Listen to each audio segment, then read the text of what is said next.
कहते हैं जिन कथा के श्रवण मात्र से महाराज पाप ताप संताप मिट जाते हैं, दूर हो जाते हैं, ऐसी भगवान की पवित्र कथा। पर सूत जी महाराज इस कथा को चरितार्थ करने के लिए एक इतिहास बताते हैं। कहते हैं बहुत पहले की बात है, किरात नगर में एक ब्राह्मण रहता था। दरिद्र रस विक्रेता वेद धर्म परामुखः संध्या स्नान परिभ्रष्टः वैश्यवृत्ति परायणः।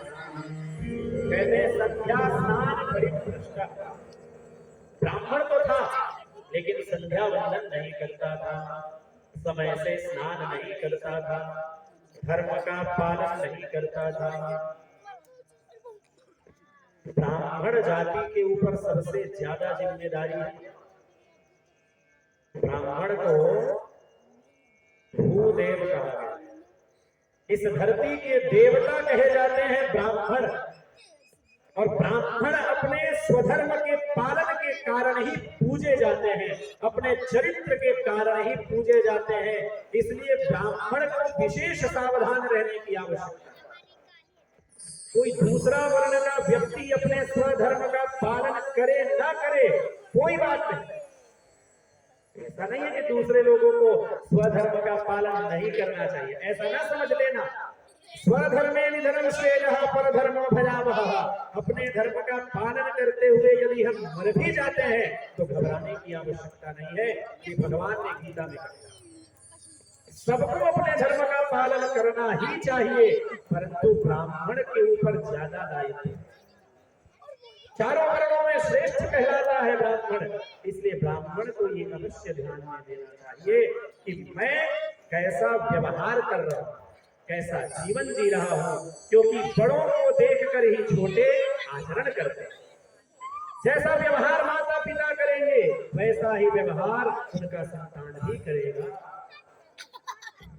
इसलिए जीवन में हम जितना स्वयं अनुशासित होंगे उतने ही हमारे बालक भी अनुशासित होंगे। तो संध्या स्नान परिभ्रष्टः, संध्या वंदन नहीं करता, गायत्री उपासना नहीं करता, समय से स्नान नहीं करता, और इतना ही नहीं वैश्य वृत्ति परायण, वैश्य वृत्ति से जो अपना जीवन निर्वाह करता था। रस विक्रेता, रस बेचने वाला था, देवराज इति ख्याता, और उसका नाम देवराज। देवराज नाम तो देवराज है, लेकिन कर्म देवताओं की तरह नहीं। एक बार घटना ये घटी, एक दिन वह ब्राह्मण एक तालाब पर नहाने गए। वहां उनकी दृष्टि शोभावती नामक वेश्या के ऊपर पड़ी।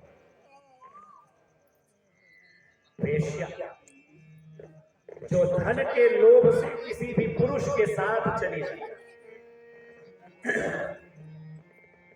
दृष्टि ध्यान दीजिएगा, इसीलिए कहा गया है कि जैसी दृष्टि होगी वैसी ही दृष्टि होगी। बिगड़ने की शुरुआत इन आंखों से ही होती है। हम किसी वस्तु को देखते हैं, उसके ऊपर आकृष्ट हो जाते हैं और उसे पाने की कामना करते हैं। इसलिए दृष्टि सुधारनी है। यदि दृष्टि सुधर गई तो सृष्टि अपने आप सुधर जाए।